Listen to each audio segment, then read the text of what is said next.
Hey guys, welcome to Leave No Doubt. Today we're going to do a book review called, the book is called What to Say When by Sean Carney and Steve Carlin. Sean Carney is the founder of 40 Days for Life. And it's basically about how do we address the abortion issue when people bring up, when pro-choice people bring up different ideas or different concepts about the abortion issue. So we're going to go through a few things today and going to go through a few topics of the book, but I highly recommend reading it. It's been a great book. Some of us have read part of it, some of us have read all of it, and done some more studying on some of the topics, but kind of getting right into it. The first thing I thought of was really not a topic in the book, but I just thought of as you get this information, and Jeff, maybe I'll pose this question to you, is taking this information, it really kind of is teaching you to engage in a conversation with people or this topic. And sometimes people's personality is a little bit different. So how would you say, based on your personality and getting this information, you should address people if the topic comes up? Yeah, well, the first thing I would say is I'm a guy, so I really have no opinion in this issue. It's not my thing. Good so point. I'm not. Josh, can you just Shut tilt up, the camera Jeff. to get Jeff off the screen then? Because actually, I'm a guy too, so you probably want to move it. That's actually, we've heard that that argument. So what would you say back to someone who's said that to you? Well, to starters, the Supreme Court, it was 7 or 9 guys that did turn Roe versus Wade the first time. Let's see if I can speak. Yeah. Passing it was 9. It was all 9. It was all 9. I forgot if it was 7 or 9. But yeah, it was a group of guys that did it. Also, we don't use a guy-girl logic in any other area when it comes to any other law, right? And so, if someone does, kill someone, we don't go, well, that was a guy, so it doesn't really matter. That was a girl, it doesn't really matter. That logic doesn't apply anywhere else. If something is not moral and it's not correct, it doesn't really matter who it applies to. So it doesn't really matter whether you're a guy or a girl. Right. It's just it's a problem. It's a moral issue. It is not a gender issue. It is a moral issue. So that would be my response to that. But I wanted to kind of start with that just because, to be quite honest, it does make me feel a little uncomfortable having these conversations on this topic because that's some of the narrative that's out there right now. Which kind of gets into kind of the first point we wanted to talk on, which is what is people's roles, as you were alluding to, and there's multiple different roles that can be taken on this stance or on this particular issue. One of those is just if someone's really uncomfortable having conversations on that, one, it's okay. There's all kinds of ways to get involved. You can support a pregnancy center or a speaker or someone who's out there actively on the front lines fighting this issue. And I hope you've had some experience in this. You've written some blogs on this. And so it's awesome, I think, for someone to come alongside someone like Hope who actively is engaging this out there in today's culture. I don't take as much of a stance on that outside of the little bit of videos I do or talking with these guys. A lot of my role that I take is just who can I support in this process, monetarily, emotionally, along that line. But if someone was really active and wanted to move forward with this and they really have a high opinion on it, engage. Go out there and just talk with people on this issue. Find out where the conversations make sense and just have them. I think there's just so many ways I think that we can engage, but it's not just for people that have a loud voice. Right. There's lots of ways people can get involved to help support this issue. Right. Just even by asking questions. Yeah. Yeah. So, asking questions is a great way to engage with people because if then you understand exactly where they're coming from, you get the lay of the land basically.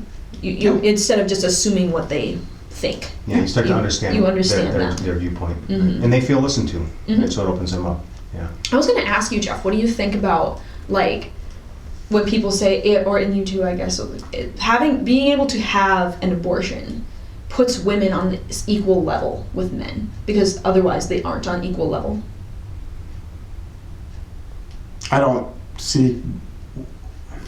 get it, to be quite honest. Question too. So what is your question exactly? I've heard the argument that having the ability to be able to have an abortion puts women on the same playing field as men.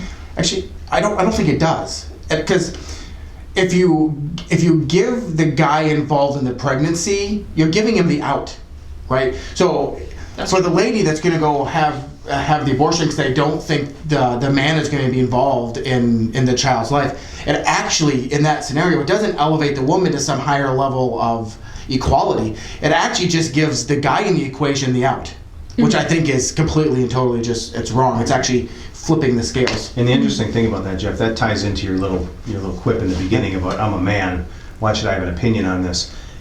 Selfish men benefit from abortion more than anybody Yes. else. Yes, they do. And that's the fact. Abortion clinics are overwhelmingly owned by men.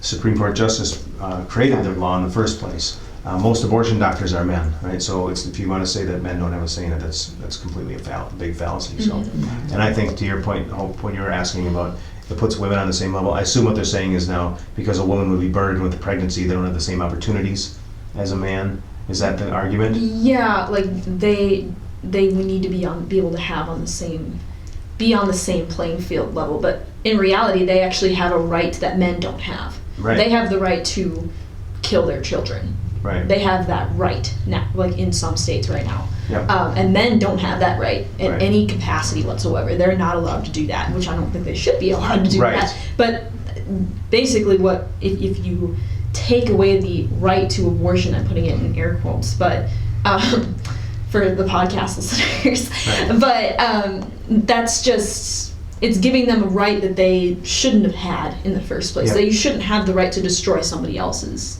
Yeah. body. And that actually brings up my next point that I wanted to talk about, and I'll ask you this question, Hope, is the main point of this book is, and they go through a ton of different information, we're only covering a little bit, like I said, get the book and read it, it's fantastic.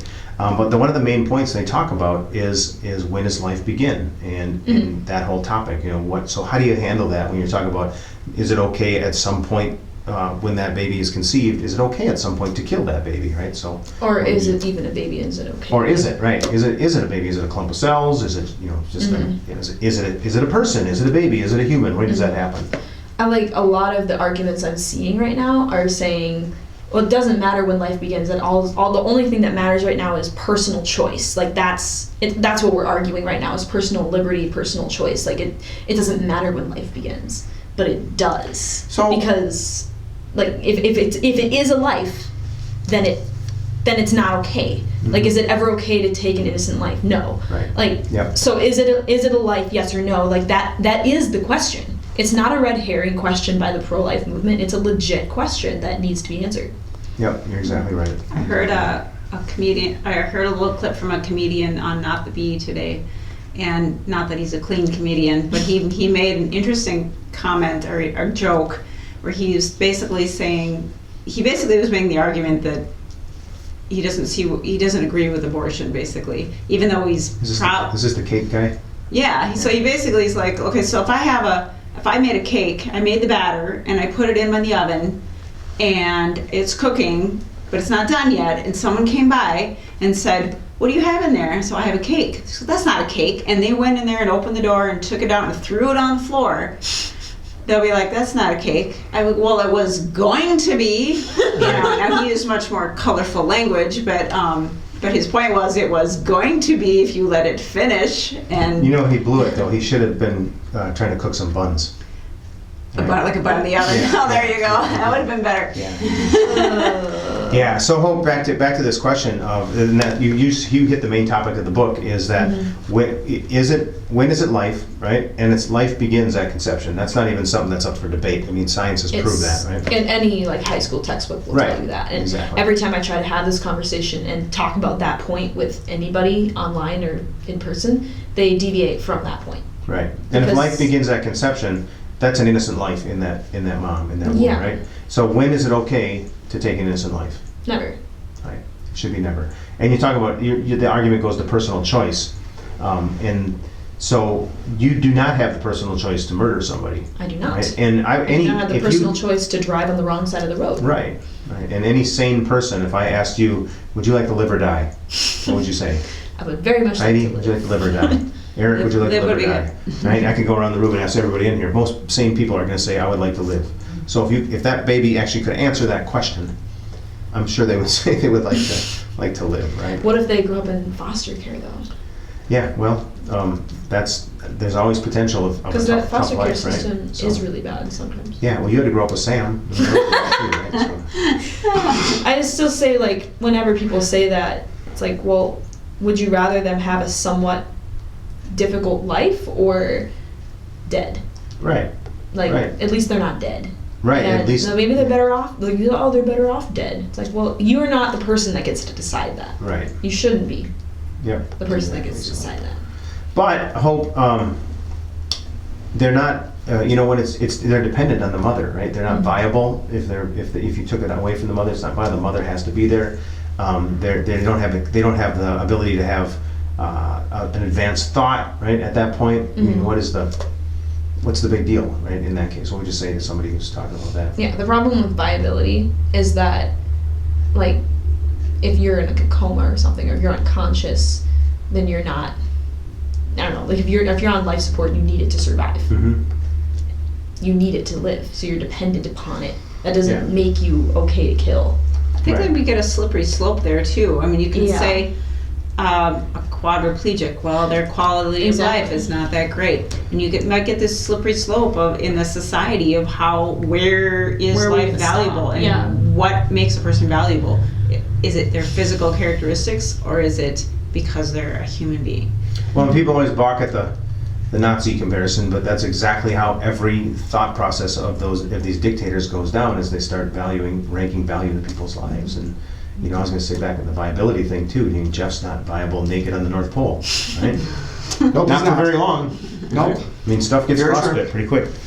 It'd be less than it would take for the heartbeat of a baby for an abortion. That's right. I- It's 18 days for a heartbeat, right?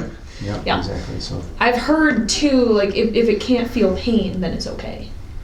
But Right. like if we were going back to the quadriplegic, like if you're paralyzed from the neck down, you can't feel anything. That doesn't make it okay for me to just kill you. Right. There's always someone else in that category. That There's you say, always well, something else you can lump into it. It doesn't specifically isolate Yeah. the unborn. So the bottom line of this book is really that a life begins at conception. It's an innocent life, and it's never okay to take an innocent life. And that is the basis of everything, right? If you get people to agree to that point, which most people you can, then you can start to answer other questions and whatnot.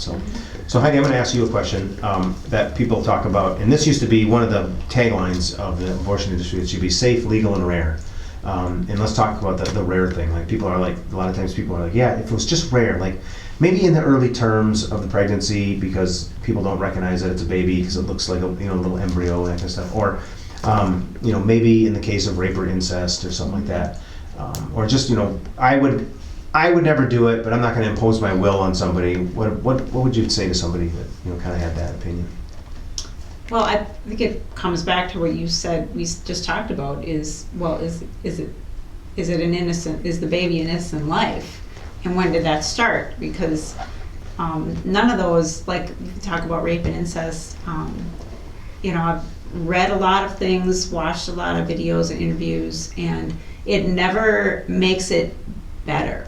Like for the person that went through that, it's a horrible, horrible, horrible thing. But the actual having the child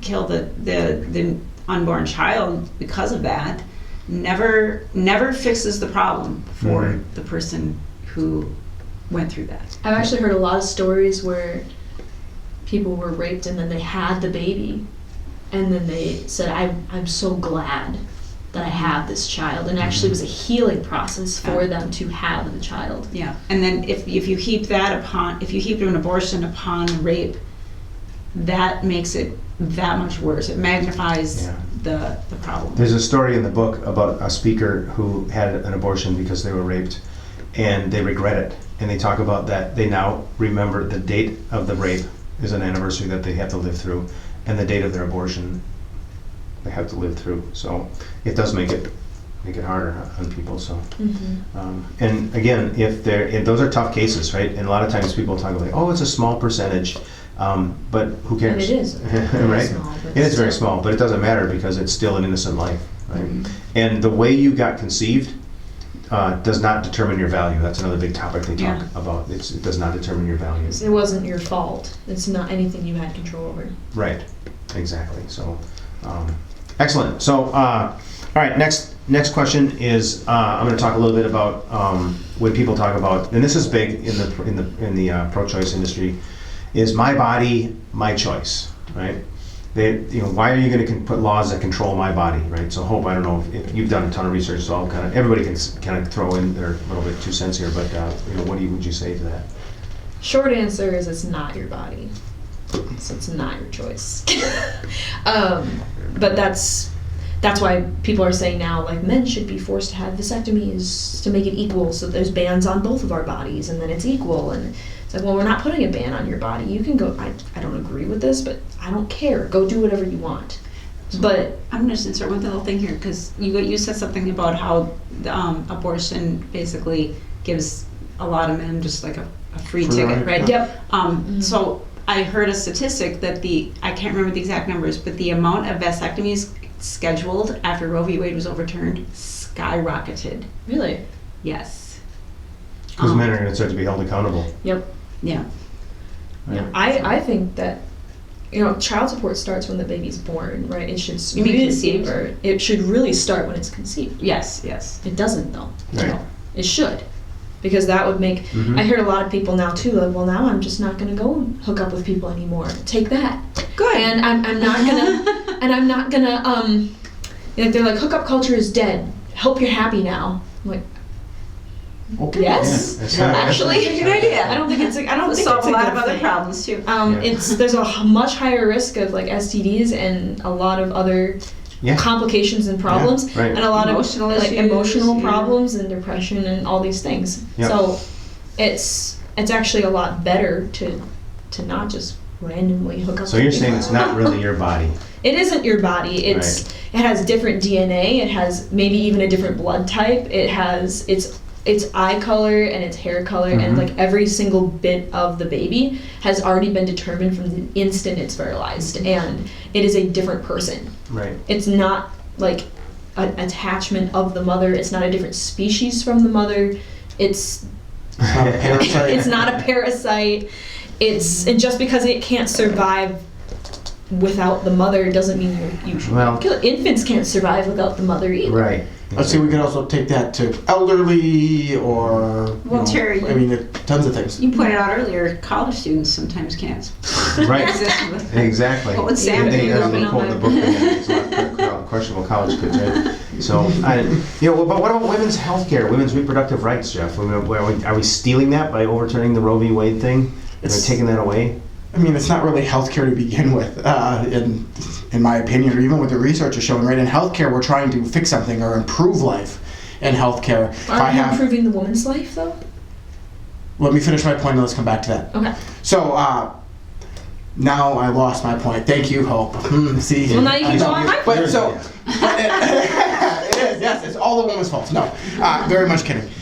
So, if I go in to have a knee replacement or I need my tonsils taken out, it's all done in a way to be able to improve my healthcare. And to Terry's point, we were talking a little bit about before we got started with the video here, is when someone has an abortion, they don't go around talking about it like they do anything else. I mean, you talk about your knee surgery, or you talk about getting your tonsils out, and either how painful it was, or how awesome the doctor was, or any of those other things. It's talked about. With abortion, it's just not done. So it's really not healthcare. It's the only item in healthcare where you actually end a life or end something instead of creating it or fixing it or generating more of it. Where the So- success of the procedure is determined upon the ending of a life. Ending of a life. Yeah. And- Well, and I would say too that this same thought process of, let's do what's convenient, let's just do whatever, whatever helps me.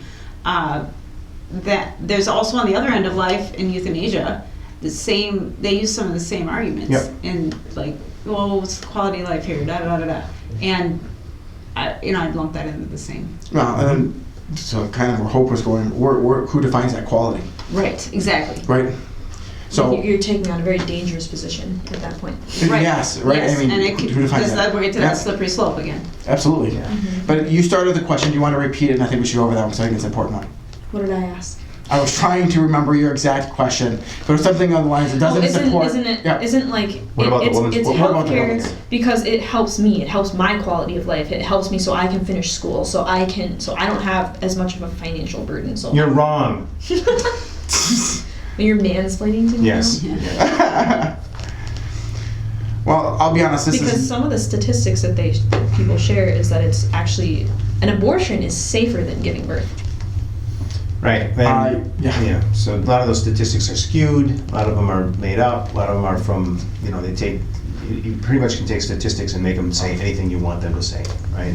That's what I found with a lot of my research. Is what I was going to follow up. But if I go with, down that same logic, then no woman should ever have birth or give birth. Yeah. or give Yeah. birth. Yeah. Have Which birth is- or give birth. The actual numbers that I've found are abortions are 4 times more likely to kill you than to give birth. Right. And Well, I've been able to find pretty. I would argue too that statement of like, well, statistics. it's healthcare for the mom because or the person who has the baby, right? And maybe we even call it a mom, right? But Like they it's not. call it that too. It's not. You think it is, right? You think it is, but even if the abortion goes the way it's supposed to, most people, I know we got the fringe people out there who are shouting their abortions and talking about, I'm so glad I had these abortions because it helped me move farther ahead of my career. If they were truly honest with themselves, it hurts because you cannot take an innocent life without that affecting you Or at long least term. eventually. Some people in the beginning don't. Well, you can understand. bury it, but it's there because you know you did it. You know you did it. Well, I think the statistics show just the, the mental magnitude that goes on a woman when they have an abortion, right? I mean, the amount of suicidal thoughts, the amount of therapy, just trauma in a woman's life when they do that. The industry wants to hide all that. They want to hide it, but the statistics are there, and it's astronomical. The numbers. I was like 4 times as much mental health struggles after a woman has an abortion. So we can call it healthcare, I think, for the mother, but there's long-term ramifications into that decision that just aren't natural.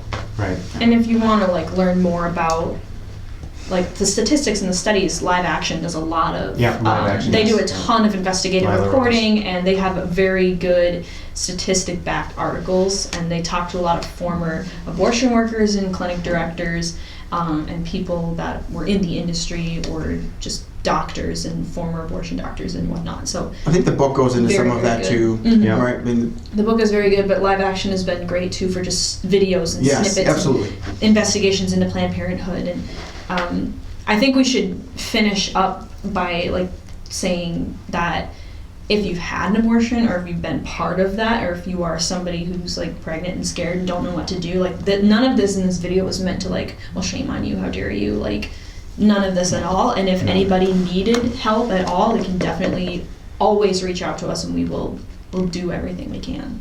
Yeah. Point you in the right direction. know we have resources, people, we have a lot I of know people that have a lot of connections, qualifications, yeah. and a lot of people who have amazing hearts who are willing and able to drop everything they're doing and help you. Yeah, like the New Life Family Services here in the Twin Cities has a Conquerors program that women can go to and go through a whole program of trying to get through that and deal with it with other people who have been there and other people that are going through it. And I volunteer. With real people, Yeah. real With real people, yeah. which I think is Yeah. important nowadays. Everybody gets People their who've advice been through it, online, yeah. and Yeah. it's a good thing. And I volunteer at Options for Women, where I'm actually going through a directory of people, of a network of people that they have that are they'll give you free resources and parenting stuff, and they have resources of people that how can we get you cheap transportations and car stuff and living situations, and there's a whole network of people out there that their entire mission is to just help people. So a lot of people don't know that exists. Awesome. Well, that's a lot of information we covered. There is a ton more information in this book. Again, I highly recommend it. It's a super easy read. You can flip through it pretty quick and digest a lot of the information in there. And like Hope said, there's tons of resources if anybody needs that. We could even put links Yeah, we can put to the links in the podcast video and that and kind of the stuff. video. So there's all kinds And of resources stuff. and stuff. Yep. All right, so that's a great wrap up to what we've been talking about. It's been great information. There's a ton more information in the book, and let me recap everything really quick. And first of all, life begins at conception. And second of all, it's never okay to take an innocent life. And third thing is that the best tool we have is our relationship with Christ, because it says in 1 John 4:11 that if he so loved us, we must love others. And our love shown towards others is our best way to help them. Thanks, guys. Bye. Bye.